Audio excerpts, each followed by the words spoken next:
നമ്മുടെ കേന്ദ്രമന്ത്രിയായിരിക്കുന്ന രാജീവ് ചന്ദ്രശേഖറാണ് തിരുവനന്തപുരത്ത് ശശി തരൂരിനെതിരെയും പന്ന്യൻ രവീന്ദ്രനെതിരെയും മത്സരിക്കുന്നത്. ഇടതുപക്ഷ സ്ഥാനാർത്ഥിയായി പന്ന്യൻ രവീന്ദ്രൻ മത്സരിക്കുമ്പോൾ UDF സ്ഥാനാർത്ഥിയായിട്ട് മുൻ MP ശശി തരൂർ അദ്ദേഹത്തിൻ്റെ സിറ്റിംഗ് സീറ്റിൽ മത്സരിക്കുന്നു. അവിടെ തന്നെ വന്നുകൊണ്ടാണ് ധാരാളം പണമൊഴുക്കിക്കൊണ്ട് ഇന്ത്യയിലെ സമ്പന്നരിൽ പ്രമുഖരായ സമ്പന്നരിൽ ഏറ്റവും വലിയൊരു വർത്തകനായ രാജീവ് ചന്ദ്രശേഖർ മത്സരിക്കുന്നത്.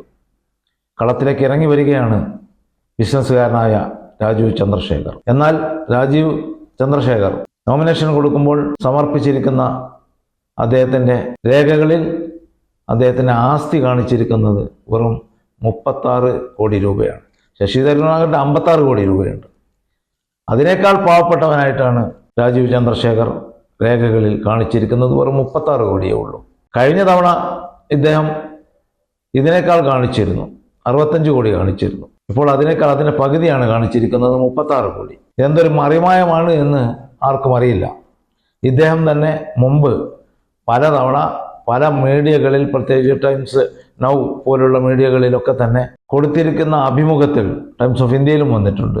പറഞ്ഞിട്ടുള്ളത് 10,000 കോടി രൂപയുടെ ആസ്തി, സ്വന്തമായ ജെറ്റ് വിമാനമുണ്ട്, ഒന്നിലേറെ ലംബോർഗിനി കാറുകളുണ്ട്, നിരവധി കാറുകളുണ്ട്. ഏറ്റവും വില കൂടിയ നിരവധി ആഡംബര കാറുകളുടെ ചിത്രം കാണിച്ചുകൊണ്ടാണ് അദ്ദേഹത്തിൻ്റെ അഭിമുഖം മുമ്പ് സംപ്രേഷണം ചെയ്യപ്പെട്ടിരുന്നത്.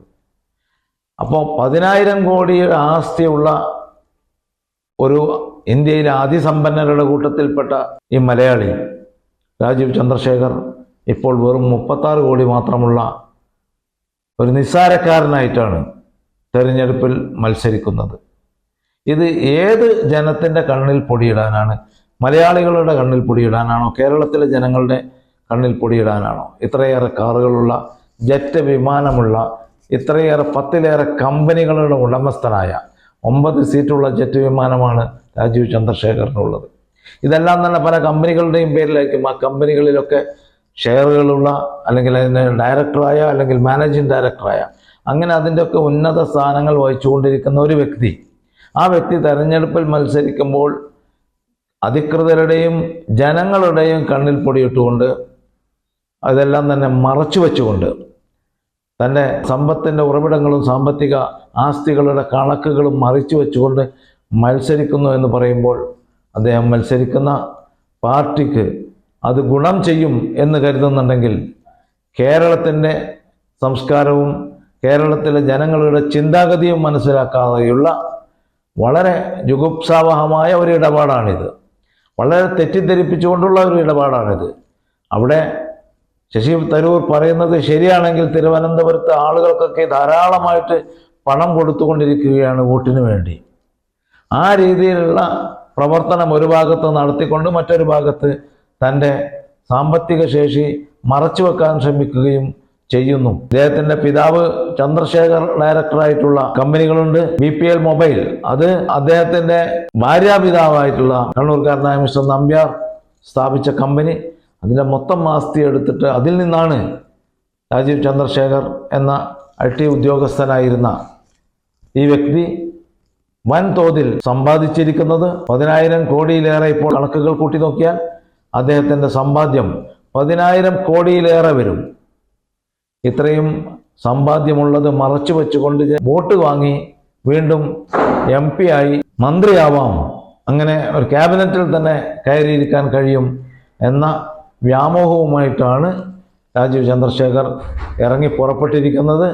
അത് എത്രമാത്രം വിജയിക്കുമെന്ന് നമുക്ക് കണ്ടറിയാം. പക്ഷേ ഇതുപോലുള്ള കാര്യങ്ങളെല്ലാം തന്നെ ജനങ്ങൾ മനസ്സിലാക്കി കഴിഞ്ഞിട്ടുണ്ട്. ഈ രാജീവ് ചന്ദ്രശേഖർ കൊടുത്തിട്ടുള്ള റിക്കാർഡുകളിലെ മറ്റൊരു തമാശ, രാജീവിൻ്റെ മാത്രം ആസ്തി അല്ലത്, രാജീവിനും ഭാര്യ അഞ്ജുവിനും എല്ലാം കൂടി ചേർന്നിട്ടുള്ള ആസ്തിയാണ് ഈ 36 കോടി രൂപ. മറ്റൊരു തമാശ, 2021-22 കണക്ക് സമർപ്പിച്ചിരിക്കുന്നത് നികുതി ചുമത്താവുന്ന, ആദായ നികുതി ചുമത്താവുന്ന 681 രൂപ മാത്രമേ ഇദ്ദേഹത്തിൻ്റെ കൈവശമുള്ളൂ അത്രേ.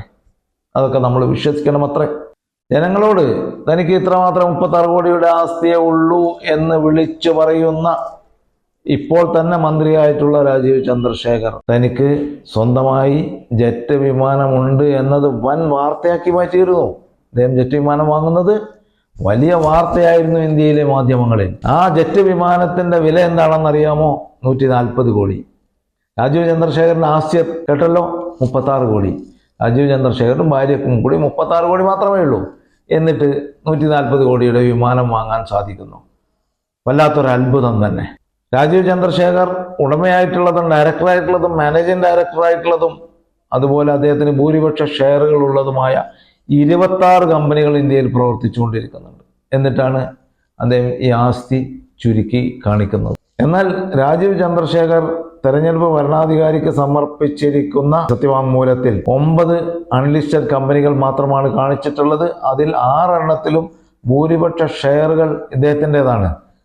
എന്നിട്ടും യാഥാർത്ഥ്യം മറച്ചു വെക്കുകയാണ്, ജനങ്ങളെ കബളിപ്പിക്കുകയാണ്. എന്നാൽ വേറൊരു തമാശ, അദ്ദേഹത്തിന്റെ സ്വന്തമായിട്ടുണ്ടായിരുന്ന 4500 കോടി രൂപക്ക് വിറ്റ BPL മൊബൈൽ എന്ന കമ്പനി, എന്നിട്ട് ജൂപ്പിറ്റർ ക്യാപിറ്റൽ ആരംഭിച്ചത് എന്ന നിക്ഷേപ കമ്പനി ആരംഭിച്ചത് ഈ പണം മുടക്കിയാണ്. ഇതൊന്നും തന്നെ പറയാതെയുള്ള സത്യവാങ്മൂലമാണ് സമർപ്പിച്ചിട്ടുള്ളത്. ജൂപ്പിറ്റർ കമ്പനിയുടെ 6 ഡയറക്ടർമാരിൽ ഇദ്ദേഹത്തിന്റെ പിതാവും ഉൾപ്പെടും എന്നതും പരിഗണിക്കേണ്ടതാണ്. അപ്പോൾ NDA സ്ഥാനാർത്ഥികൾ ഈ രൂപത്തിലൊക്കെയാണ് ജനങ്ങൾക്കിടയിൽ നിന്ന് വോട്ട് വാങ്ങി അധികാരത്തിൻ്റെ സോപാനത്തിലേക്ക് ഓടിക്കയറാൻ ശ്രമിക്കുന്നത് എന്നുള്ളത് കൂടി നമ്മുടെ മുമ്പിൽ ഈ പൊതു തെരഞ്ഞെടുപ്പ് കാലയളവിൽ ഉണ്ടായിരിക്കേണ്ട വസ്തുതാപരമായ കാര്യങ്ങളാണ് എന്ന് മാത്രം ഓർമ്മിപ്പിച്ചു കൊള്ളട്ടെ.